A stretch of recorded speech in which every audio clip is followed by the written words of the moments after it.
Hello and welcome to Level with Emily. This conversation features Carlos Eiene, also known as Insane in the Rain Music. He's been putting up remixes of video game covers since he was 14 years old on YouTube. That was like 10 years ago. And while he's no longer doing covers, he has been sharing quite a bit of his original music over the years and is continuing to do more of that in a professional capacity. So Carlos transitioning from cover artist to composer quite well. And we'll talk about how he got started all those years ago, all the instruments he knows how to play now, which is insane, all kinds of fun things. Also, why he chose to stop doing covers, which is a decision he made just at the beginning of this year, 2022. So hasn't been too long since he stopped that part, but it's been an interesting decision for him, and we talk about it quite a bit. In any event, make sure you click subscribe so you can catch all these YouTube videos. Join us on Discord. There are patron benefits within our Discord server, but the Discord server itself, like the general chat and things like that, are free and open to any who want to join us and join the conversation. I'm on there pretty much every day at some point. We've done some Twitch streaming in various capacities. We're at twitch.tv/levelwithemily. Whether it's Elden Ring, if I'm brave enough to share that with the world, what it's like me playing Elden Ring, or playing Destiny with friends. I've got some co-op streams planned with one of my close friends here in town who's a riot. In any event, lots of stuff going on Twitch, Discord, and then, of course, as I mentioned, please do subscribe here to YouTube. Carlos, speaking of our special guest this week, Carlos Eiene, he created a playlist for patrons of 5 of his favorite deep cuts from video games, things he wishes everyone knew that are pretty unusual to hear, I guess. So patrons have access to that. And speaking of patronage, on patreon.com/level, benefits start as low as $2 a month. So, $2 a month gets you access to the special Discord rooms and all kinds of other fun things. So check us out in all the places. In any event, I think I've told you everything I need to tell you, perhaps, hopefully. And if not, I'll definitely put it in the description. By the way, in the description below, thank you to the patrons who have made shows like this possible. In any event, here's Carlos. Hey everybody, my name is Carlos Eiene, also known as Insane in the Rain Music online. I'm probably best known for making jazz arrangements of video game music on YouTube for, I think this will be the 10th year of having that channel and having creations up there. I started when I was 14 years old, making videos. I actually had a channel before that, but that's even deeper into the history. We won't need to go there. Yeah, I spent most of my time just learning a whole bunch of instruments. I'm primarily a saxophonist and a piano player, but over time and over the years of making videos, I've just picked up and learned a whole bunch of other things, mainly for fun. Trumpet, drums, bass, accordion, guitar, mandolin, you name it. I probably have something that's very closely related to it somewhere in my background here. Yeah. And these days, I'm not making YouTube videos as frequently as I was, and more honestly, I really have no clue what exactly I'm doing. I don't think anybody really does when you really boil it down. But I'm attempting to do some more original music and work in game audio as a composer professionally. Who knows how long that will last? But for now, that's what's interesting to me, and I'm going to do that until it becomes no longer interesting. So. Well, and you sorry, I just banged my mic, so I got to start that question over again for the audio version. You have, though, made videos of your original compositions. So are you just literally not wanting to put up any more videos at all, or are you still going to perhaps make videos of your original music too? Oh yeah, there will be videos of original music. Okay. That stuff is. I still think YouTube is a good place to share that, and also other platforms. I primarily started on YouTube, but it's not like I'm just specifically only posting on YouTube. I also have stuff on Spotify and other platforms as well. But I think it's just I'll share it.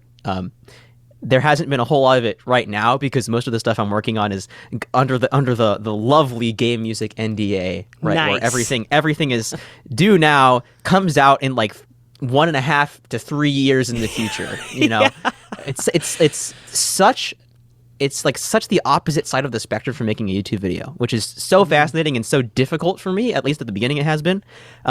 Because with YouTube, I could have an idea on a Tuesday and say, I want to do this song this way. And then I would sit there feverishly working Tuesday through Friday. Then it would come out on Saturday. And then I would see people's reactions to it on Saturday. That's like 4 days. Meanwhile, the game music, you write a song, then the main dev might say, oh, this is great. People are going to like it. And then you wait a year and a half or longer until people actually get to hear it. And you can't tell anyone about it either, right? Yeah, depending on the specifics of the agreement, sometimes you can't tell. Like you might not even say like, you could just say, I have vaguely been making music that you will enjoy. That's like all you can say, you know? Oh, goodness. Yeah, it's pretty crazy. So this always happens to me. I have 1,000 questions I want to ask all at once, but I will start with, you said piano and saxophone. On your website, you're like, I'm a professional level on piano and saxophone, and all these other instruments, you're tremendously passable, right? Like, I'll take passable. I go for passable. Yeah, I mean, passable enough that you'll record yourself playing. Clarinet, saxophone, you should be able to play clarinet, but like trumpet, right? Trombone. And when you said bass, I think what's funny to me is that I just assumed electric bass until I saw your videos. No, you're talking upright bass, which is like that's like a whole different thing. Yeah, electric was way easier. I will say that my left hand and my right index finger did not like the fact that I chose to play upright bass, but they've since recovered. That's good. So was piano first for you when you were a youngster? Yeah, piano was the first instrument that I ever played. We had a family member who had an upright piano. It's actually, if you're watching the video version, it's this piano right here. That was donated to my family when I was about, I think, 6 or 7, something like that. So It was the first instrument that ever came into my possession. And I taught myself how to play it, basically. Inside the bench that came with it were a whole bunch of really old like method books and sheet music books, things like that. Nice. And basically through the process of trial and error and reading the books, I learned how to read sheet music that way. One of the funniest like mislearnings that I did at the very beginning was in piano sheet music normally, or especially for like beginner sheet music, they have I think they're called like fingering numbers or finger numbers or whatever they're called. Yeah. Or like it shows what like a 3 to play it with your middle finger. Yeah. And well, I used to think that the 3 meant you had to play that note 3 times.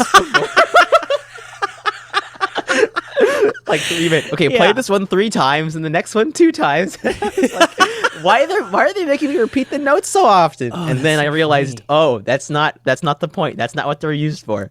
Yeah. Through that process of trial and error, piano was my first thing, and it's still where I feel the most at home out of any instrument. Really? No kidding. Yeah. Oh, interesting. So when did you ever have formal instruction on piano? Yeah, I had piano lessons for about 3 years when I was in middle school. I studied with the church pianist at my grandma's church. I would go there once a week and take classical lessons. I've never taken a jazz piano lesson in my life. It's all just been classical stuff.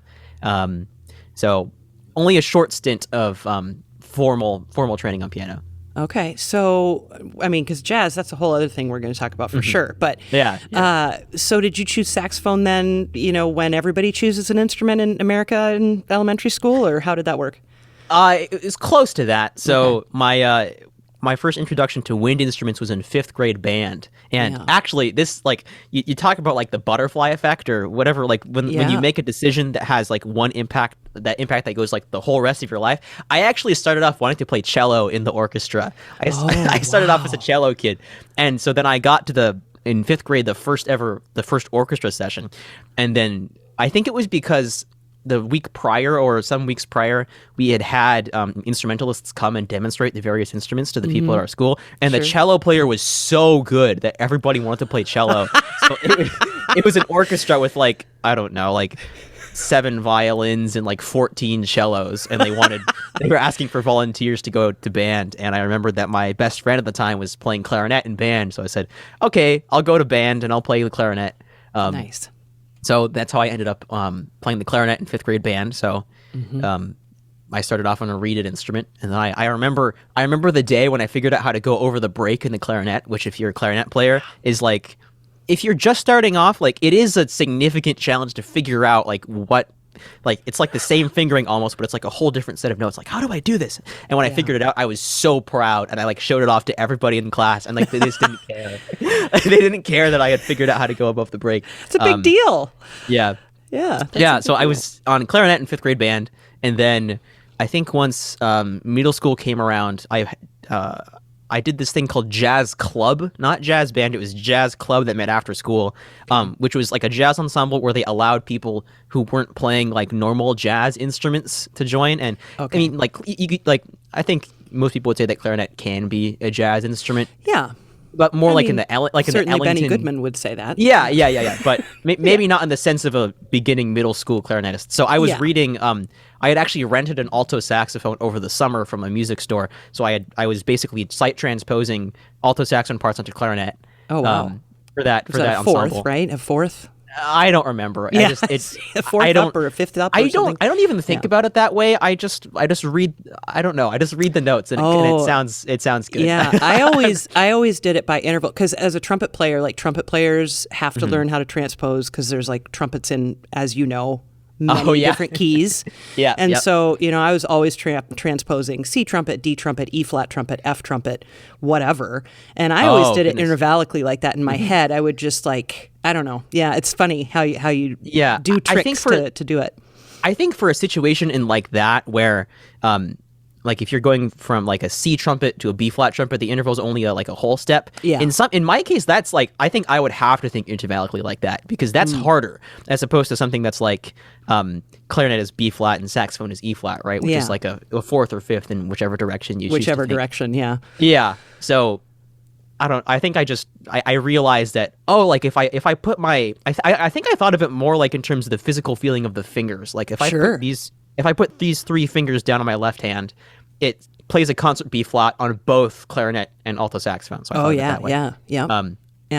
So anyway, eventually in jazz band in middle school, we needed a bari player. The director needed a bari player, and he asked me to play bari. I had never played bari. Saxophone, yeah. Yes, baritone saxophone. Yeah. And so I played bari sax in 2 years of middle school jazz band. There's a version somewhere on the internet out there of me playing Monin by Charles Mingus.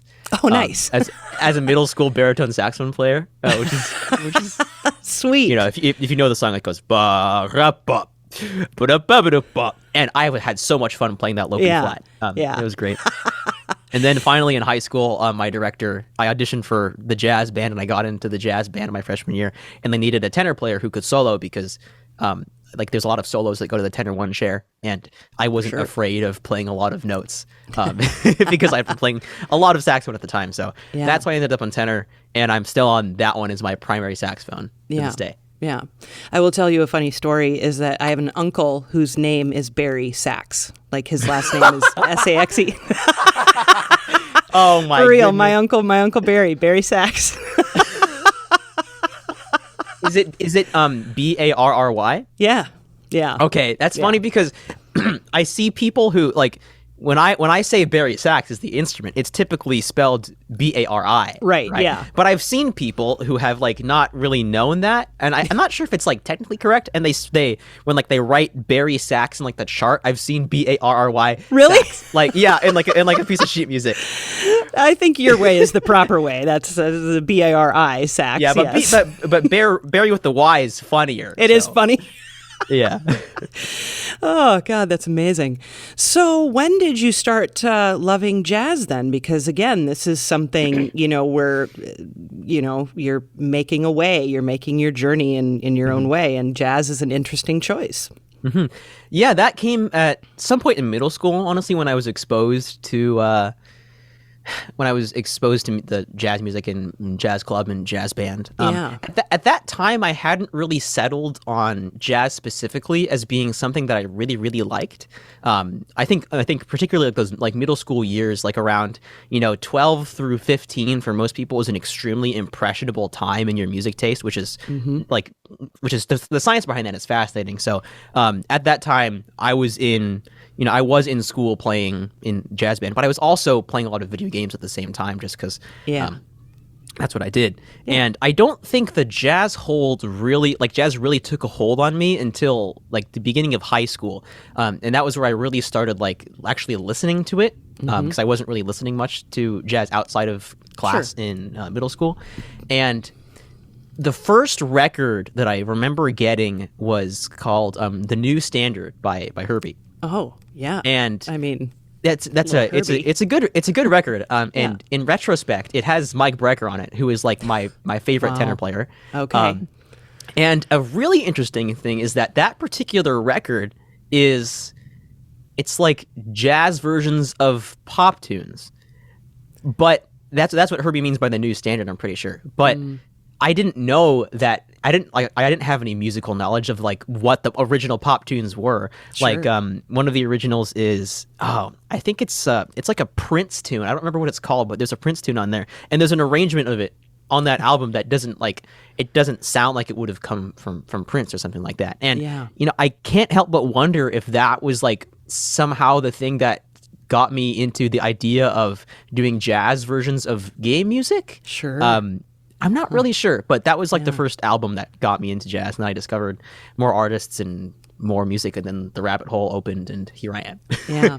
It's amazing to, and I'm sure it is for you too, but just to listen to how your sound evolved over the many years of you putting yourself out there on tenor and all the other instruments too. But that's one of the things that attracted me to your music right away is the sound that you have right now, because I mean, for instance, if I think about one of my personal favorite tenor players, Joe Henderson, he doesn't have a sound like that. Like your sound blows him away. Like John Coltrane would love to have that kind of sound. And I'm not saying you're John Coltrane, but I'm just saying that like the sound people get from an instrument that they're putting wind through is such a unique and personal thing. Oh, yeah. And however you have your setup going and however you use your diaphragm or whatever your mouth shape is or whatever it is, you have like this tremendously beautiful sound. And Thank you. I'd love to hear more about that. Is that something you really wanted and like drive for, or is it just something you're just like, oh, wait, I have a really good sound, Well, it didn't start that way. It definitely didn't start that way. And like you can actually, a super funny story is that in the entire first year of Insane in the Rain music, I've barely played saxophone on the channel because I hated my tone so much that I didn't want to record it. And a lot of piano. Yeah, and because I just plugged in the pianos on my computer and I play and it sounds beautiful, plink, plink, plink. It was great. That was before I even knew what a piano VST was. Let me tell you, that changed my world too. I bet. But I think my whole concept on tone from saxophone, like there are when it comes to sound production like that, there are certain physical things that you can do. Like there are certain physical things of just like a thing that I've realized that some other saxophonists do that I just figured out was if you tune yourself slightly sharp, like if you push in the mouthpiece more than you think you need to, and then you just then instead of pulling the mouthpiece out to lower the pitch, you just open up as much as possible inside. Then that drops the pitch back down to where it's in tune, but it also gives you a bigger sound. Sure. Just in the mouth thing. And that's like one of the things I'm aware of that I do physically. But I think most of it comes from just listening to so much and having that concept in your head of what the sound should sound like. And there are probably so many little physical things that I do when I play to get whatever my sound is right now that I'm just not really aware of. But it's more so, it all comes together because I'm able to like audiate or envision this sound that's like an amalgamation of some of my favorite tenor saxophonists, like obviously Michael Brecker is probably my favorite of all time. Michael Brecker, Joshua Urban, Bob Reynolds, a lot of modern tenor players like that. And just some combination of all that plus whatever my unique physiology is, and then I just keep that in mind and blow. And that's what comes out. I wish I had a better explanation of exactly how to do it. Well, I mean, if you did, everybody would sound that way, right? I mean, that's why it's such a personal thing. That's true, and that's one of the things about just I think things that are things that are valuable and things that are great in general, tends to be difficult to achieve, right? If they were easy to achieve, then they wouldn't be considered as great. Like if it was super easy to get. Yeah, like I feel that way about like piano tone. like like I don't mean to laugh. I know what you mean. Yeah, like I think there's I might upset some classical pianists who are very particular about their tone, but like the nature of sound production on a piano is different. And I think when someone says like the tone of their piano, it's different. It's a entirely different thing than the tone of like a wind instrument. Because with the piano, like you hit the key and the hammer works and the string vibrates and it makes a nice enough sound. And yeah, there are things you can do to make it sound nicer, but I have a lot of respect for wind players who get an amazing tone out of their instruments. It's so hard, and it takes a lot of time, a lot of listening, and a lot of just a lot of imagination. And it somehow, if you put enough time in it, it comes out in the end. It sure does. So, Carlos, do you have any sense? I mean, maybe you know exactly the number of videos you've put up on YouTube. Do you know? I think it's between 400 and 500. Okay, man. It's difficult because like I think if I look at the exact number in my video manager on YouTube, it's like somewhere around 500, but then I subtract like vlogs and other incidental things that have been uploaded to the channel that increase the video count, but not the number of like music videos count, which is the main thing that I keep track of, or I would keep track of if I was keeping track of it, I guess. But it's somewhere around there, I think. Yeah. So one of those videos is talking about how you're not going to do covers anymore, or at least not as much, or maybe not at all, and focus on original music. So we're going to come back to that because I really do first want to talk about what you've been writing lately. But I want to make sure we circle back and just talk about what went into that decision and all of those things. So that'll come up in a minute. But it's been so much fun to listen to some of your original music. I know I've not heard it all, but you've got one up too that I think is probably one of the most recent ones you posted, called the Neon Riverside. And that is such a neat piece of music, and would have been so even without all of your annotations that you include in the video to explain your thought process. But what an enjoyable piece of music. So talk about that if you would. Yeah, so that was, that was an interesting project. So the Neon Riverside was written for this expansion that Magic the Gathering was putting together called Kamigawa Neon Dynasty. My friend Jonathan Young, he was also like a YouTuber in his own regard, we've known each other for a few years, and he's been doing his own thing. I've been doing my own thing mostly. But he recently started working with Wizards of the Coast to put together these like soundtrack albums that go together with new Magic the Gathering expansions. And as basically like a couple weeks after I had made that decision to change trajectory on YouTube, he reached out to me and was like, "Hey, do you want to do this project thing that I was putting together?" And essentially, I'm not a huge Magic player myself. I'm not super into it, but basically it boiled down to like, you just write a song loosely inspired by this, and it has to have some like, traditional Japanese elements, some synth stuff, some cyberpunk aesthetic, and you can fill in the rest. And I just thought, you know what, this is so strange, but okay, I'll just do it. And then I had looked at a couple of pieces of promotional art and a couple of pieces that like they gave people working on this soundtrack album, and this song just came out. I just sat down and I got the idea for the Neon Riverside, and I wrote it.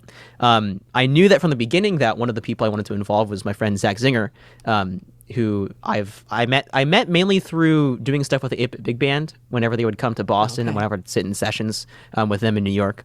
But he's a game audio person in his own right, but he also plays the shakuhachi, which is a traditional Japanese wooden flute that is seems so insane to play because it's like, it's got like, I don't know, it's five or six holes, but Zach can play a full chromatic scale on it with half holing and embouchure changes, and it's just I don't want to imagine. But I had a session with him where he taught me some of like the basics of how to write for that, and what keys to stick and what scales to use, things like that. And I just the piece just came together. I definitely studied and listened to some of the reference tracks that John sent me for stuff that would be on the album. Listened to a lot of Taiko ensemble music, and I had seen some Taiko performers before. There's this group, I forget what they're called, but there was a group that came to Berkeley and did a really big performance, and I really enjoyed that. And yeah, overall the song is like, or the composition is, it's on this the Magic the Gathering Kamigawa Dynasty like official soundtrack album, and if you listen to the whole rest of the album, like it's a very eclectic blend of stuff. And I think my track is like, one of my friends, I think who's just on the show, Mason Lieberman, yeah, he listened to it and he was like, dude, your song is so different from everything else, but like in a good way. And I was like, okay, I'll take that. There's no vocals on mine. A lot of the other tracks have vocals. And it was just a fun experiment and a fun thing to try out. And it just so happened that the release, like, it was a relatively short development period of like the amount of time that people had to make the music. So I was excited to be able to release it, pretty soon after making it. Yeah. Contrary to what we were talking about earlier. Yeah, contrary to the 3 years of waiting, Yeah. Yeah, no, it's such a neat track. And, as I mentioned, you've got all these annotations as you're watching because you put it into a video, and Zach's in the video, obviously, which is super cool to see him play. And I love that you used not just taiko drums, but the vocals from, like, you said you didn't have vocals, and that's true. There's no singing, but you have the shouts of the taiko ensemble, which is super fun. Yeah, and I kind of mime along to the shouts in the video, so it looks like it's me, but it's actually just a bunch of samples I found of people doing that. I like, that was one of the things that really struck me about like the taiko performances, was that it was so, like, when I saw the performances, like, yes, there were drums, but it was more so like the spirit of the people. That was the main thing that was on Showcase rather than the drums. And I could take some lessons and learn how to perform and do that spirit myself. But for now, the closest thing I have is inserting some samples of taiko performance. But the song just, I had drafts where those shouts weren't in there, and it felt like, man, this groove really needs something. And I was like, okay, just throw that in there. No, it's great. It's great. And you have a particular affinity for, learning Japanese culture. You study Japanese, if I remember right, and you love Japanese video games. Talk to me a little bit about that and how that all started. Yeah, so I studied. It really all started in college. My girlfriend at the time was taking some Japanese classes on her own at her school, which was also in Boston. And I was like jealous because, like, wow, that seems so cool. I want to learn Japanese too. We could have our own secret code language, which, I mean, Japanese isn't a secret code language because there's like millions of speakers, but in our little bubble. Yeah. So then I figured I had like some elective space at Berkeley, and it turns out, there was a Japanese class that was available. So in like my fourth semester or something, I started taking Japanese, and it was so fun. Like, from the very beginning, it's so different than, it's like a completely different writing system, a completely different thought process, a completely different grammatical structure than English. But honestly, it feels like learning an instrument to me in a weird way. And like my process of learning instruments really helped me in learning Japanese. So in total, I spent 2 years studying the language in college, and I did I kind of dropped off after college, but then I did a 6 month period. I was kind of going back into it and just doing it all on my own, and I think I learned most of what I know now in that 6 month period. But it was just so fun. In the same way that I felt like the way that I learned jazz mostly came from, immersing in recordings, listening to a whole bunch of recordings, and even transcribing things. I would literally do the same thing with Japanese, where like I would find I combined both passions together. So there's like an interview that my friend sent me of Jun Ishikawa, Hirokazu Ando, and another composer for the Kirby series, and it's like this 10-minute video of them in front of like this orchestra performance of Kirby music in Japan, and it's all in Japanese. So I transcribed. I haven't finished it yet, but like I just transcribed the interview. Or like I listen and I write down exactly what they're saying, and if I don't know a word, I like like trying really hard to listen to exactly what they're saying, then look it up, figure out what makes sense in the context, and then like that's a word I know, you know. Wow. And I think if you, it's so much more fun that way when you put it like, as opposed to just doing like a grammar book, because you know there's no greater context to the grammar book. You're just trying to do the book. But if I'm trying to learn Japanese for the purpose of being able to understand these composers that I've respected so much talk firsthand about their own music, you know. That's way more fun. Yeah. And if I learn the word for chicken offhand through the process, then that's great. Do you know the word for chicken? I must ask. Niwatori. Excellent.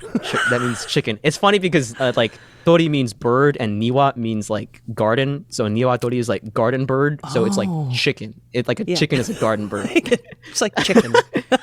Yeah, it's just Oh, that's very cool. Yeah. I never even thought about doing that. I took Spanish all through high school and then didn't for many, many, many years because I have many years on you, of course. But I've come back to that. And yeah, of course. But there's a lot that I've forgotten that I literally don't remember. But then it amazed me at how much of it I was like, oh my God, yeah, I totally understand that. And it makes me wonder how hard that would be to learn now if I hadn't had that. You know what I mean? I don't know. But I like your version to do that. And I've watched, sometimes I'll watch movies and things like that, but I've never like literally tried to transcribe a conversation. That's brilliant. And I mean, yeah, I will say it is an extremely tedious process, but in the same way that it's just a matter of how much time you spend with it, like actively thinking about it. Like if you're watching, you know, if you watch anime just passively and expect to absorb some of the things, you might pick up like konnichiwa, you might pick up that, right? But other than that, it's kind of hard to get into it. And actually this might be of use to your listeners too. Like the similarity of my my instrument learning process and the language learning process that I is kind of I think it's a unique story that I haven't heard many people talk about. Like people ask me all the time what my practice routine is, right? Like how do I play all these things, or how did I get to like a passable level on so many things? And I barely practice. I have to tell you, I don't have a routine anymore. The most I'd ever had was in college. But for me, it was always having a situation in which I literally had to be able to get good enough at this instrument to be able to do it. And for me, that was recording for the videos. For example, like when I was first learning bass guitar, you know, I would write myself a bass part, and I would know that I couldn't play, I couldn't play like a Jocko line or something like that, but I could write a medium difficulty bass line. If there was a part that I couldn't really play, then I would practice that, you know, for the video, and then I would record it. And in the process of mixing, I would hear myself playing that bass line, you know, in the context of the recording over and over again. And that's the feedback that you need to get better. And so just over videos and videos and videos, and songs and songs and songs of just, you know, recording, even if it's like the most basic trumpet part in existence, right? Just recording that, putting it in there, being able to listen back to it objectively once it's published and say, you know what, I don't really like my sound in that. I'm going to figure out how to get better for the next recording. That was how I practiced. In the same way that with Japanese, you know, I didn't like using the grammar book, but once I started using it for real life situations like reading the newspaper or trying to understand this conversation or reading it or searching online to figure out how Japanese game composers loop their video game music because they do it differently than some other people do sometimes, then you learn, and it's more fun.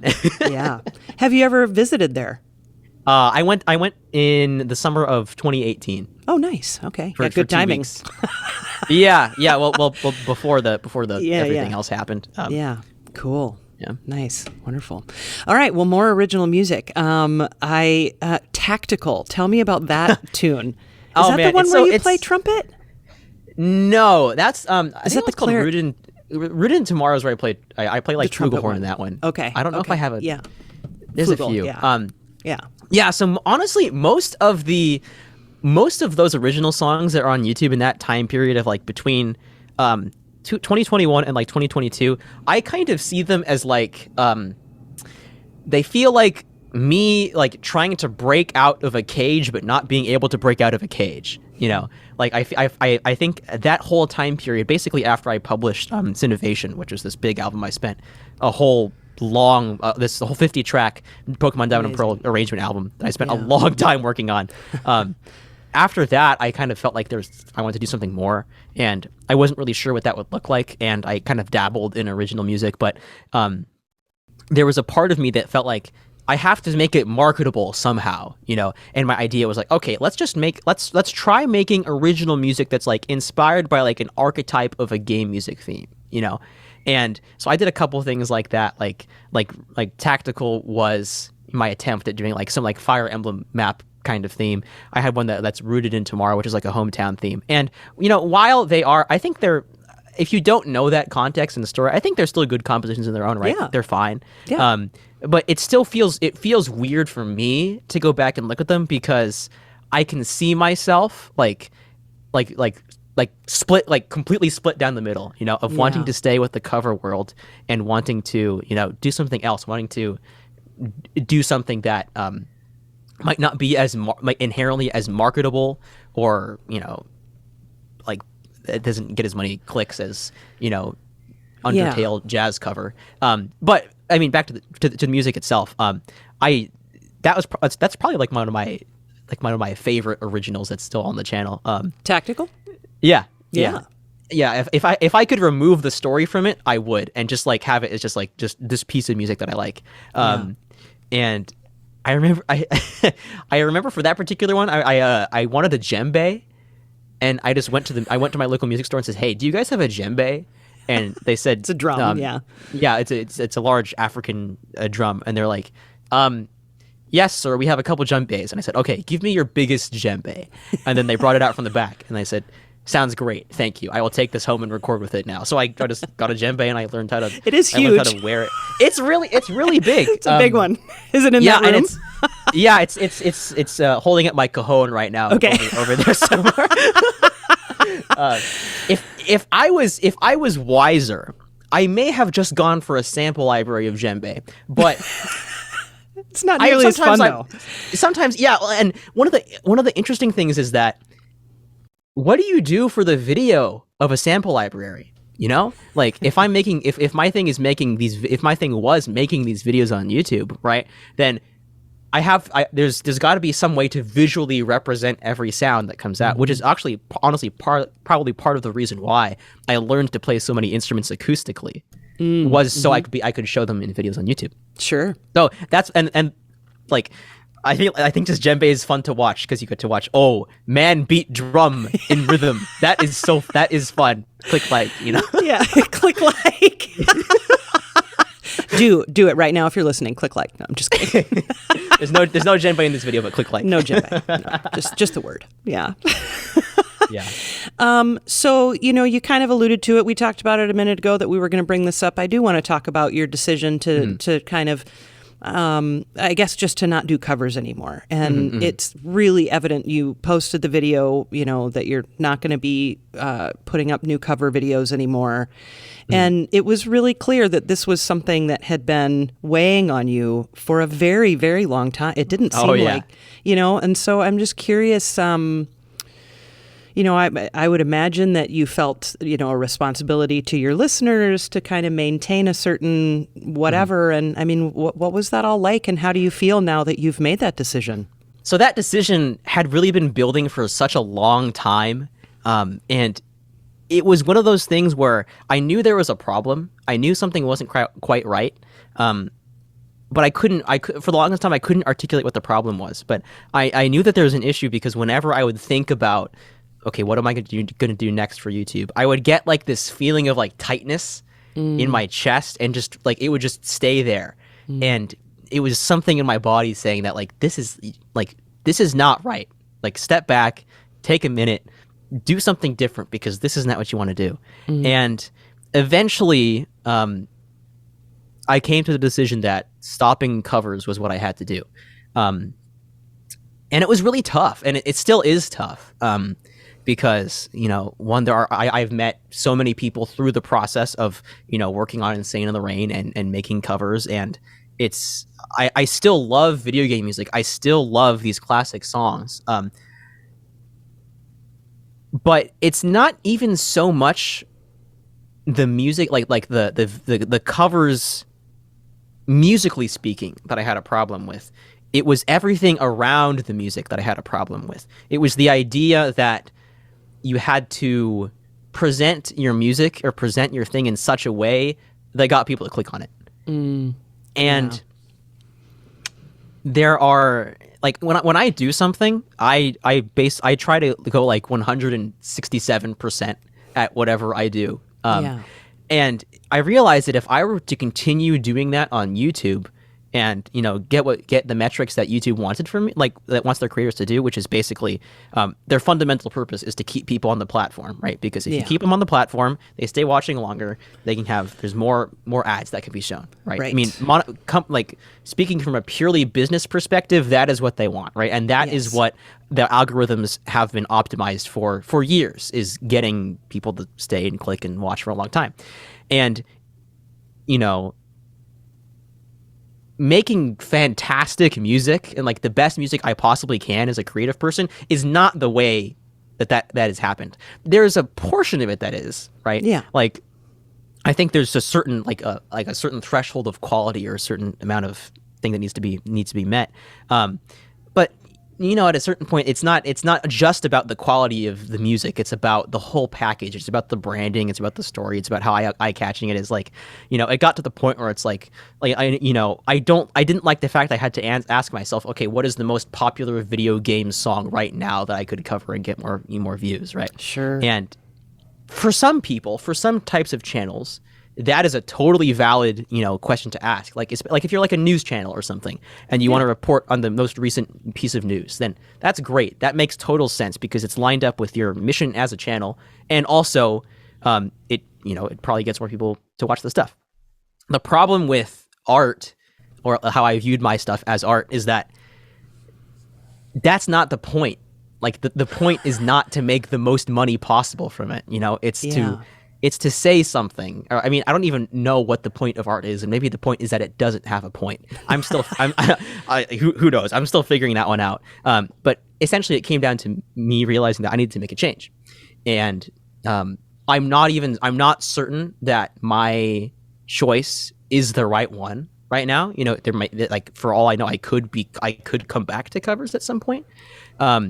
But you know, nobody really knows exactly what they're doing, and nobody knows exactly what path lays before them, and I'm just trying to take the path that feels right at this time.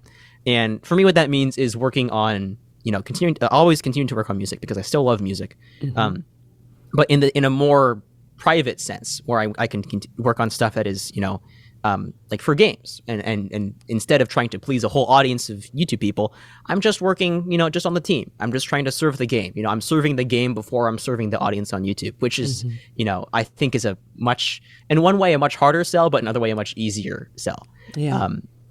So, and I have massive respect for anybody who is a musician in the age of social media, because there are so many pressures put on people who are artistic and creative to, you know, constantly create content, you know, and I hate that. I hate the term content creator, because is that really what we're being reduced to, is just creating content?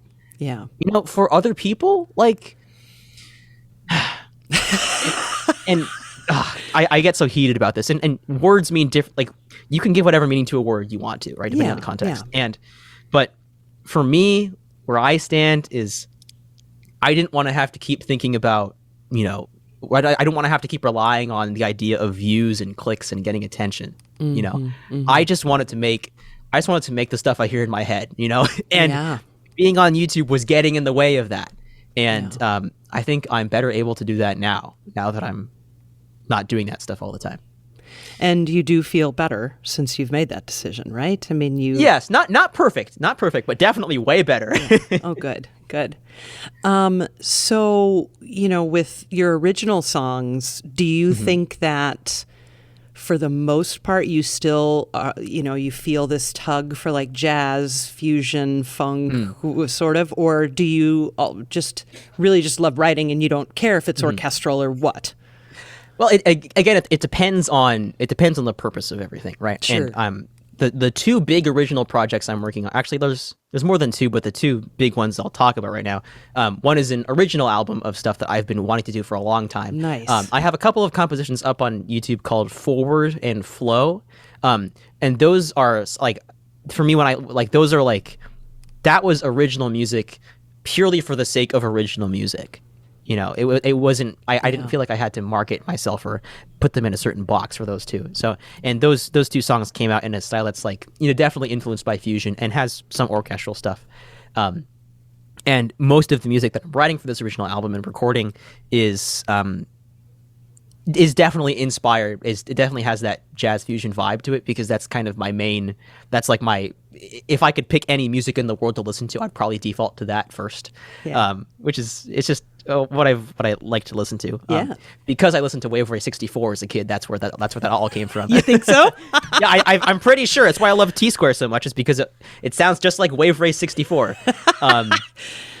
But I like all kinds of music. Yeah. I mean, actually, not all kinds of music.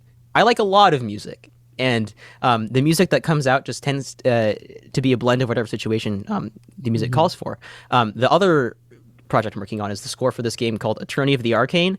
It's a pretty it's like my first indie game that I'm working on, but cool. It's a pretty significant amount of music. Like, I think between me and the other composer, Shady Cicada, we've been working on it together.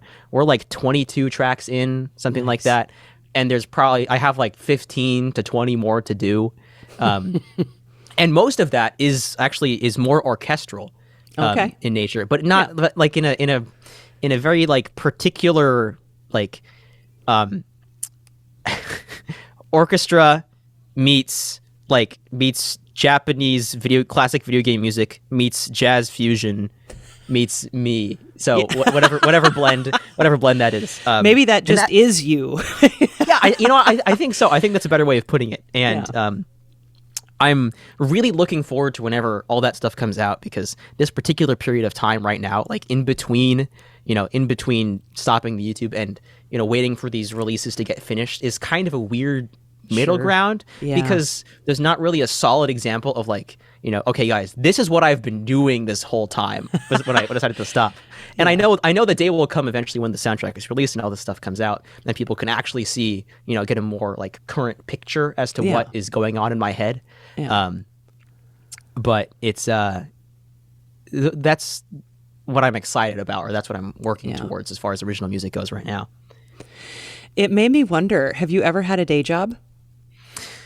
The closest thing to a day job I've ever had was working as a what are they called? Like a camp, like not like a camp counselor, like a band camp for a couple weeks in summer. Nice. Other than that, I've I'm not sure it's entirely a good thing, but I've never like had like a normal day job. Like ever since I was, started making videos when I was 14, a couple of years later, they started making enough money where I could just like, I could survive off that. I could pay, by the time I got to college, I could pay rent for my apartment with YouTube money. And even now, even though I'm not actively making videos, there's songs that are still out on Spotify. People are still listening to them. And it's weird because it's like all this past work, or this past me that's being broadcast out there, but there's nothing I can really do about that anymore. It's just, I accept that stuff that I created, is and always will be a part of me, just like anything that we've gone through in life is an experience that has made us somehow into where we are today, regardless of how small it is. And I'm thankful it happened. Would I do it again? Maybe not. but I don't have to make that choice, right? And I can just keep moving forward and plugging away at the things that I'm excited about, and try and make the world a better place in that process. Yeah.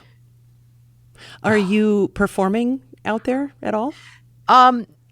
In Seattle, I guess, is kind of what I'm curious if you do any gigging around your area. But I play with a couple of I play with this local band around here. Oh, you're gonna love the name. It's called the Jazz Punishments Big Band. Okay. And there's there's like we have like this dunce cap that at some gigs we pass around the band, and people like have worn this dunce cap as their jazz punishment. But it's just like it's just like a local reading big band that I play with like a couple gigs a month, something like that. And I actually play piano with that band. I don't play saxophone. I think it's going to be whatever. I really want to have a day where I show up to a rehearsal and just play saxophone instead of piano, because I've met a lot of people through that band. And they don't really know who I am, or they don't know anything about me besides that I play the piano in this big band. So when I tell them that actually piano is not really my main instrument, I spent more time on saxophone, they'll be like, "What?" Like, it's like imposter, but amazing. Yeah. I apart from that's like the main, like I go to jams every once in a while, but most of my involvement is in the online sphere. I mean, the Seattle area is such a robust community for all kinds of gaming, right? Whether it's AAA gaming or it's indie gaming, and the music community there is really tight as well. Yeah, I grew up in specifically like the Seattle jazz scene, or like the Seattle and surrounding areas, and I've met a whole bunch of people through that. I know a lot of people in that world, and it's always been fun when, like, I meet a friend who's in the local scene, and then I figure they're also like a video game, like they're a gamer. And one time at one of my friend's jams, I called Bob on Battlefield. And then some people were just like, "What?" And then other people were like, "Bro, let's go!" And like they were so happy. And man, when that worked out really well, and I was yeah. Oh, that's hilarious. One of the silliest but funniest moments. It is a great video of you playing Bob-omb on your baritone saxophone. I will say that. That's pretty oh yeah, novel. the super old one where my mom walks in halfway through my solo. I'm like, yeah, in that cover, I'm like, gosh, it's like if you read the comments, like people have like the timestamp, like when his mom walks in, right? And I'm like, I wrote like this Latin like C minor pentatonic vamp, and I'm like playing over it, and I'm doing like the Barry thing where you go like all wild and crazy, and my eyes are closed, and my mom walks in the background of the shot. She just stands there and she's like, "Huh?" And then she walks out of the shot as I'm in the solo, and I didn't even notice that was the take I used for the video, but it just ended up there in the comment section. Told me. You didn't even know she was there. Amazing. No, I didn't. I was so into it. How did that work then? I mean, because in that video, you're like literally like in your living room. So of course she walked in, because what the hell, she doesn't know what you're doing. So was that how those early videos started? You just record wherever? Yeah, pretty much just where I had at that time, at that video, I'm not sure I had like I think I was like using like the dining room table as like my office. It was like where I had my laptop station, and I would just move around to different actually no, I recorded at that table because I didn't have a microphone stand, and so the lip of the dining room table, I could place my Blue Yeti USB microphone on top of that, and it was it was good enough height to get a decent enough sound out of my Barry. So that's why I recorded it right there, is because I didn't have another good surface to record it on. Man. Now, go ahead. Tell me. Yeah. One of the greatest things about making videos for this long and having them all public on the internet is that like I can just go back and watch that and tell you like, oh yeah, my mom walks in on that one, and my microphone's on the dining room table. Yeah. Now, are either your mom or dad musical? Do you have siblings? Are any of them musical? No. So I'm an only child, actually. Okay. So it's just me. My dad played a little bit of trumpet in high school, but that's about it. My mom's not musical at all. Wow. She'll tell you otherwise, but she's. I believe you. She likes to sing around the house, and that's about it. Yeah. My grandma played French horn for a little bit. Oh wow! But not very much. The biggest like musical influence in my family is my aunt. She's she must be like 80s, like mid 80s right now. No, she'd be not my aunt. She'd be my great aunt, I guess. I'm not exactly sure how the family tree mom's works. aunt or something like that. Yeah. Well, she's my grandma's sister. Yeah, I think that is great aunt. I think great aunt. I think so. Yeah, I think you're right. But so I think she has perfect pitch. Oh and, wow. She's a pianist, and she's still like she's at that age she like still plays with the church like every week. Nice. And she transposes songs just super easily. Like probably from just years of experience of having to play with singers and having them like, could you play it in this key? Then you just transpose it, right? Which is fucking singers. No, I'm just kidding. Yeah. I'm just kidding. Just pushing the tuning slide on your vocal cords and move it up a half step. Just change that. That's like really the only musical influence in my family. Interesting. Everybody else is just teachers. Everybody's a teacher. And I'm like I think everybody's a teacher in some sense, but sure. in the sense of like working in a public school, like that is not me. So wow. I mean, gosh. So you've got a couple of projects that you mentioned that you're working on right now. Mm-hmm. In between that, are you just writing for the sake of writing when you have time to, or basically you might not have a lot of time, honestly. Well, everything right now is structured around, like I said, I aim for 167%. Yeah. And I just made up that percentage for this particular interview, but it's over 100, and that's all that matters. So my primary focus right now is just trying to be the best composer I can, and my general process for improving at anything is to do it a lot. I think that's a good idea for most things, is to do them a lot. So I'm pretty much either composing for Attorney of the Arcane or other games that I'm working on, doing that, working on some original music for this original album I'm working on, or what I've been doing on Twitch lately is transcribing video game music that I like. Yeah, I wanted to ask you about that. Talk more about. I did so much transcript. I loved jazz when I was in college and stuff, so loved transcribing. But not everyone even knows really what that means when it comes to music. Yeah. So explain what you're doing there on Twitch. Yeah. So I mean, there are transcribing is such a funny word in music because there's a couple meanings that it has depending on your context. One meaning is like, you could like transcribe a viola concerto for the tenor saxophone, or like you change the instrument. That's not what I'm talking about. I'm talking about the act of listening to a piece of music and writing it down. That is in its most like basic form what transcribing is: listening and writing down. And there's a lot of ways you can do that. Typically in jazz, there's transcribing solos where you'll listen to someone's solo and then you'll like either you might like physically notate it on a piece of sheet music. You might write it in notation software. Some people just learn it by ear and memorize it without ever writing it down. I've never been that kind of person. Yeah.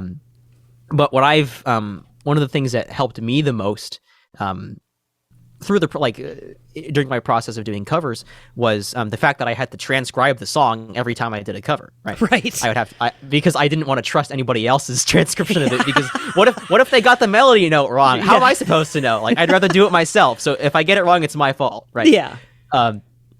And I think in the process of when you transcribe something, it's like getting your screwdriver and taking apart your toaster and figuring out how it works, without maybe with less potential electric shock. Yeah, exactly. Hazards of taking apart your toaster. Without all the health hazards. Yeah, exactly. But you get like an inner working of how the music works, and that's one of the most, I think, just the best ways to improve at something is to take something that you like, figure out what it is you like about it and how it works. For example, like just last night when we were recording this interview, I did a stream last night where I was transcribing this song called Deep Within the Ground from Triangle Strategy.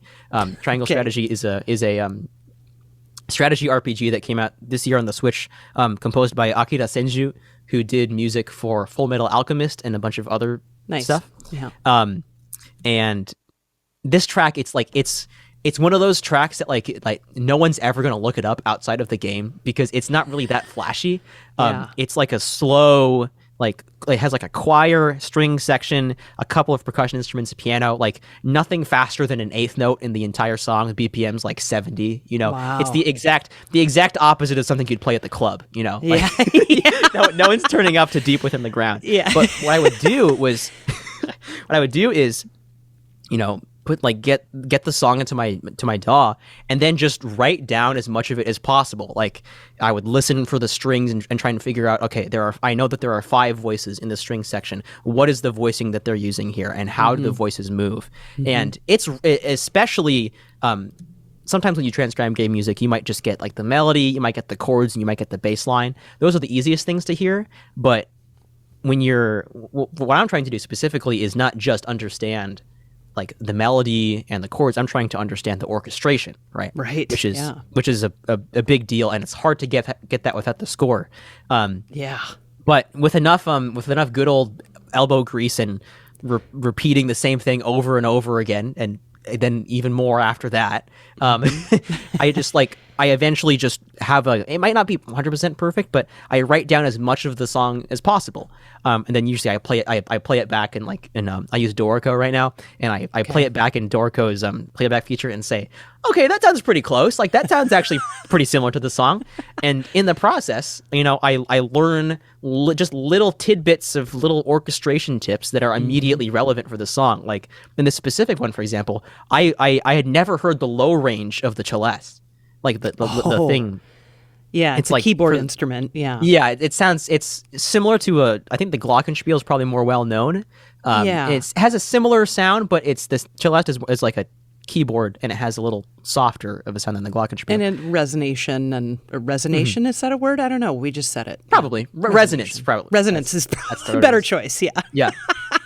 And there was this texture in the song that it was vibes in like around like central, like in the like around C5, around that range, and then it was this ostinato doubled in the celeste an octave lower. Oh, and I was like, I had never heard that sound before, and I heard it in the game, and I was like, what is that sound? And then I just tried out a few different things, like listening to it and taking some guesses, and then I just tried playing it back, and this sounds right. So I think that's what I get from transcribing, is figuring out just little things about this little thing sounds cool, and I don't know if I'll ever use it, but at least it's in my in my database, it's in my mental orchestra right now, and that's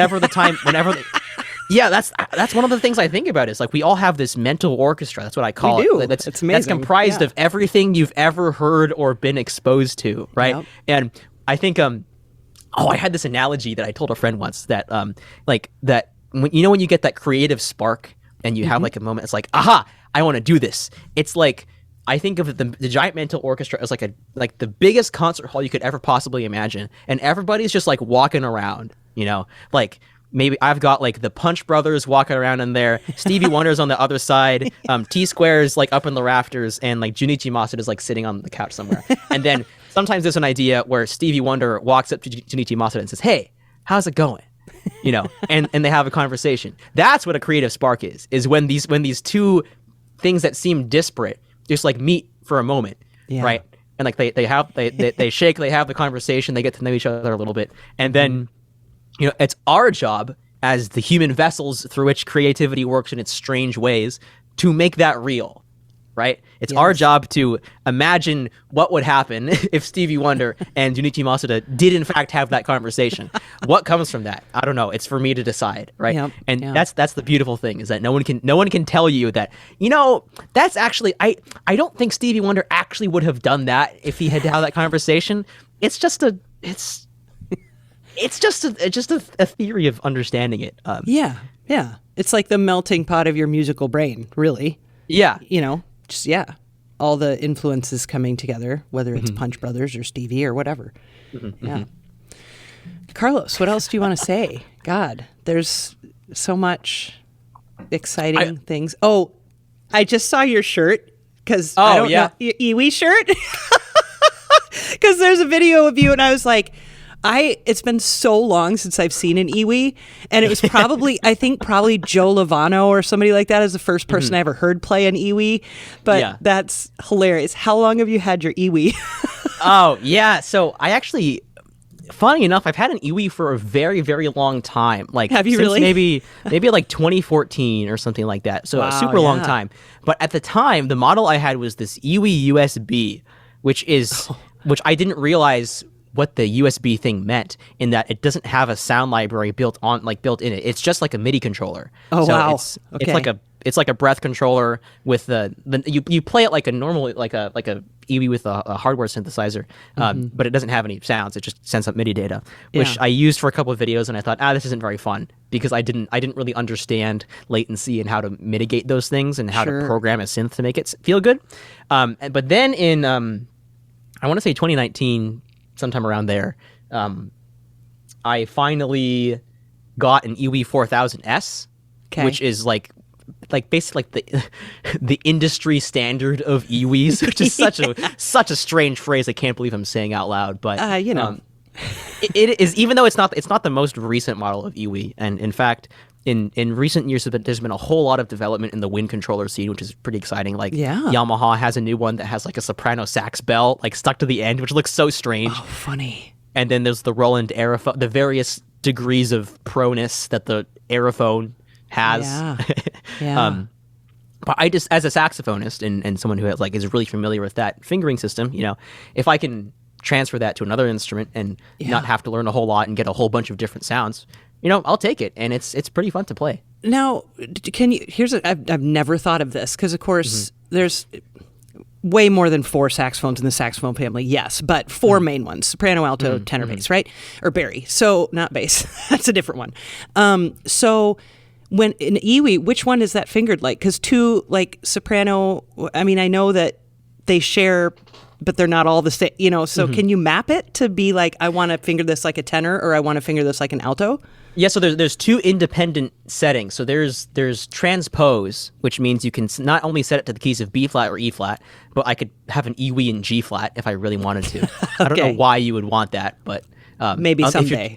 maybe there's like a clarinet in F sharp or something that someone really wants to practice in their apartment, and so that's why they have the Iwi for that.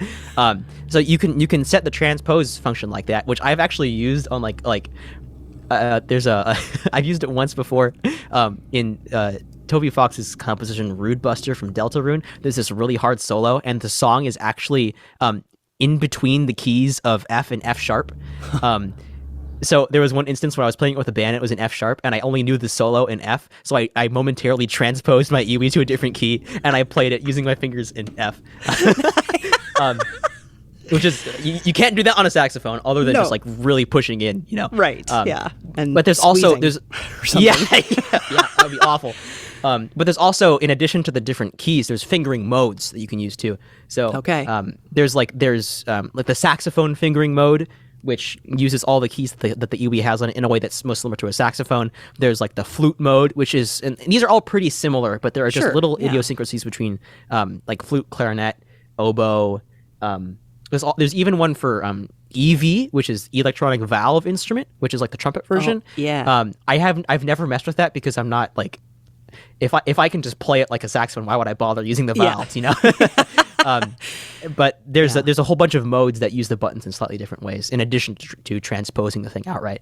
Yeah, cool, very cool. God, yeah, I'm so glad I saw your shirt at the last second. Yeah, it's awesome. Iwi, love it. Carlos, what else do you want to say before we end for the night? All I'll say is that I'm very happy that you've had me on the show. I think that the show is wonderful, and you do a great job of interviewing, like preparing and interviewing your guests very well. Thank you. I will say it feels like a weird time for me, at least as far as like my career is, to be on here. As it's more of like a kind of like a retrospect on the stuff I've been doing on YouTube, and I look forward to sharing whatever I have to share in a couple of years after I've had some time to wait out these really long release periods and things for things to actually come out. And perhaps we'll have another chat again whenever that stuff actually comes out. I don't know. Who knows? Maybe it'll get stuck in development hell forever. But I hope not. I hope not too.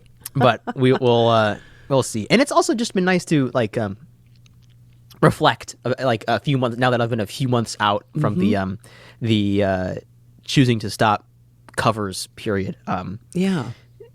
In some ways it feels like the wrong. I almost said it feels like the wrong decision. In some ways it feels like the right decision, but there are still things that problems that decision didn't entirely solve. So I'll always be tweaking things and figuring out what stuff I want to do that most appropriately is artistically satisfying and just is exciting to me as a person.